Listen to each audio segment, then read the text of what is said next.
You know, people of a certain age remember all the vampires and Count Draculas that showed up on Night Gallery, but this was the best of the bunch. And Francis Lederer, it wasn't the first time he played Dracula on the small or the big screen. The Devil Is Not Mocked was his tribute in part to his role as the iconic sucker in a movie called The Return of Dracula. Now, Francis Lederer lived a long and strong life. Lived to the age of 100, made tons of money in real estate, was a very, very respected actor on all different projects he was a part of. But this horror film was directed by Paul Landis. It follows Dracula, who murders an artist aboard a train in Central Europe, where actually Lederer was from, and proceeds to impersonate the man, traveling to meet with his extended family in a small California town. The film is primarily in black and white, aside from one brief color sequence and when there's a staking, similar to the picture of Dorian Gray, how to use color. It is one of a handful of horror films that uses the melody of Dies Irae as an opening theme tune. Others include The Shining, or The Shining for the non-fans, The Car, and The Mephisto Waltz. It was released in LA as a feature with the Flame Barrier on May 21st, 1958. Now, produced by, again, Jules V. Levy and Arthur Gardner, cinematography by Jack McKenzie, music by Gerald Fried, released by United Artists, again, May 21st, 58, typical drive-in movie.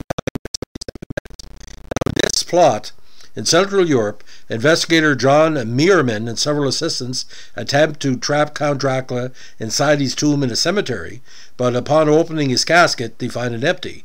Nearby, Dracula, who has fled, boards a train, not a via train, of course. He murders Belak Gordal, a Czech artist en route to the United States to visit his extended family in a small community of Carlton, California. Not Carlton County, New Brunswick, of course. Dracula proceeds to impersonate Belak, assuming his identity. After arriving in California, Dracula, posing as Belak, is met by Belak's widowed cousin Cora and her children, the young Mickey and teenage Rachel. Rachel is especially eager to meet her cousin, as she has a shared passion for art, specifically clothing design. The family quickly finds Belak's behavior eccentric, as he maintains a social detachment from them. The day after Belak's arrival, Mickey's beloved cat goes missing and subsequently found mutilated in an abandoned mineshaft. Unbeknownst to the others, Belak has established a secret resting place in the abandoned mine, replete with a coffin where he goes to sleep. Rachel is eventually disappointed by his absence one day, as she hoped to show him the town, but she eventually meets him at dusk, and he explains he spent the day painting.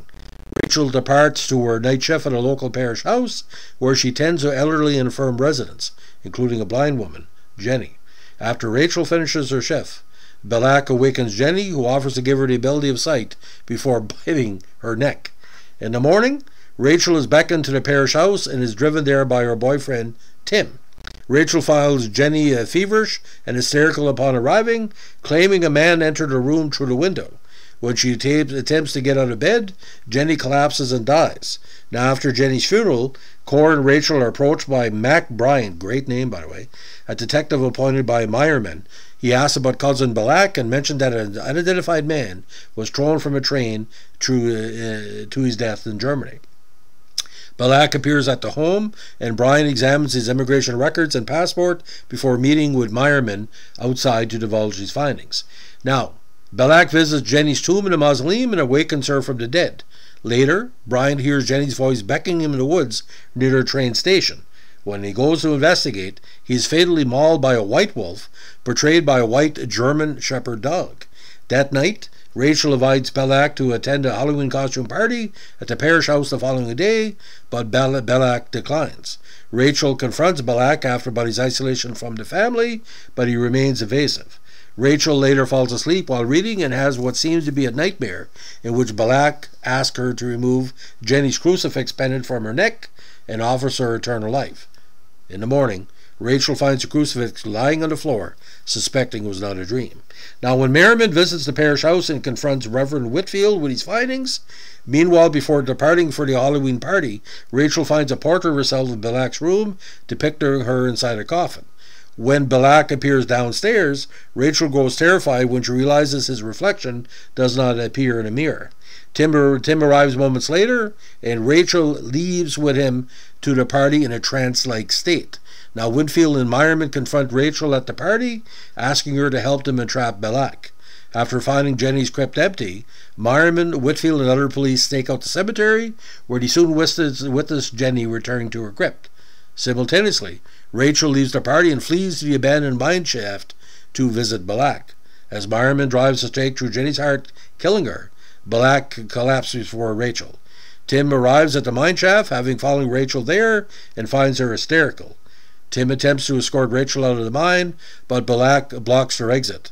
Belak momentarily hypnotizes Tim, but Tim approaches him with Jenny's crucifix, forcing Belak to fall in the mine shaft below.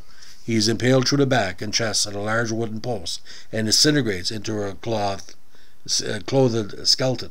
Now, Lederer is just tremendous in this, and his Count Dracula is more Ricardo Montalban than what he called George Hamilton. Very, very handsome man, and Francis was just tremendous. The visuals here, like he's staring process, and he's just her overall cadence, tremendous.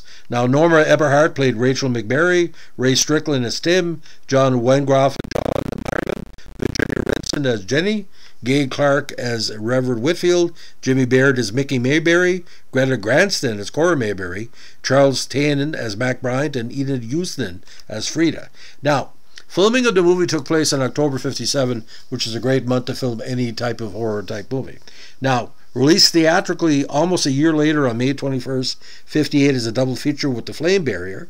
To promote the film, United Artists advertised that 12 insurance companies had refused to assume any liability risks for those admitted to see the feature. Now, the posters of this has to be seen to be believed, because the one didn't have enough dilation, but the re-release, she's almost completely topless, like in the old-fashioned, ribald Gothic British style.